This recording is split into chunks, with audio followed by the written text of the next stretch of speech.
Welcome back, everyone. Recent studies have shown that low levels of vitamin D in your system can lead to a really high-risk case, a severe case of COVID-19 if you catch it. But there are all kinds of benefits for having a high level of vitamin D, and the easiest way to get it is just to go outside and get some sun. So let's talk to a doctor more about this. Joining us is chiropractic physician, Dr. Michael Evangel. Good morning to you, and I'm glad you're here. You know, this time of year, we're all talking about the dangers of sun a lot of the times, but you want to talk about the benefits of it. It's pretty good for us, isn't it? Yes, it is. And thanks, Melissa, for having me on. One thing I have to make sure everybody understands, as soon as you start getting the slightest color pink of your skin, you start doing damage to your skin, as well as the vitamin D production plummets at that point.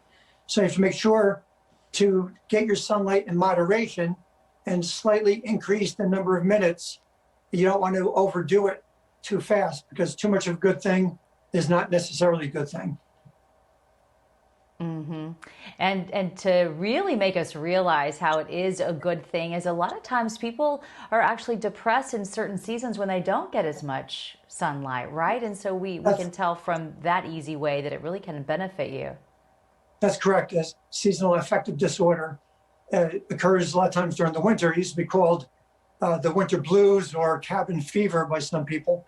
And it's really a lack of vitamin D, but the sun has so many more beneficial impacts on the body besides just vitamin D. It increases nitric oxide production, which helps with the heart and blood flow.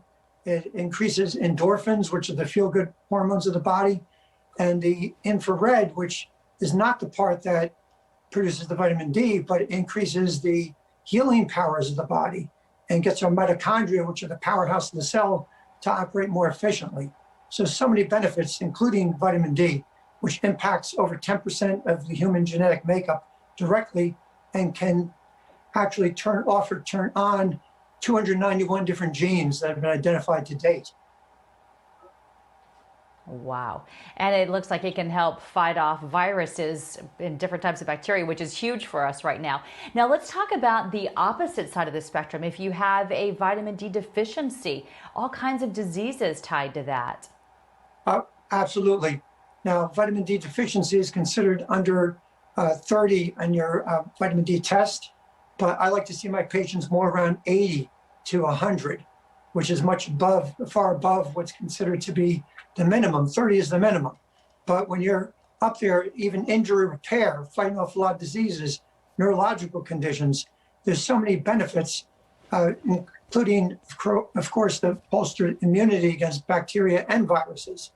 And even though, a lot of people are advocating getting vaccines, the body's natural immune system can handle any variant if it is, up to speed. And vitamin D, zinc, quercetin, which is what's called the zinc ionophore, gets the zinc into the cell. There's a lot of other supplements like selenium. They're all very important, as well as getting your sleep. That's essential.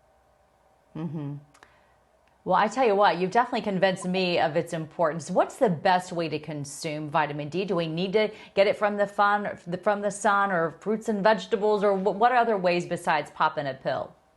Well, we don't need to get it from the sun, but a lot of foods don't really have enough vitamin D to make your levels high enough. So supplementation of vitamin D is important. I myself take 10,000 units a day. But then also vitamin K2 is important to take with the D. If you're taking it orally, you have to get that if you're getting it from the sun.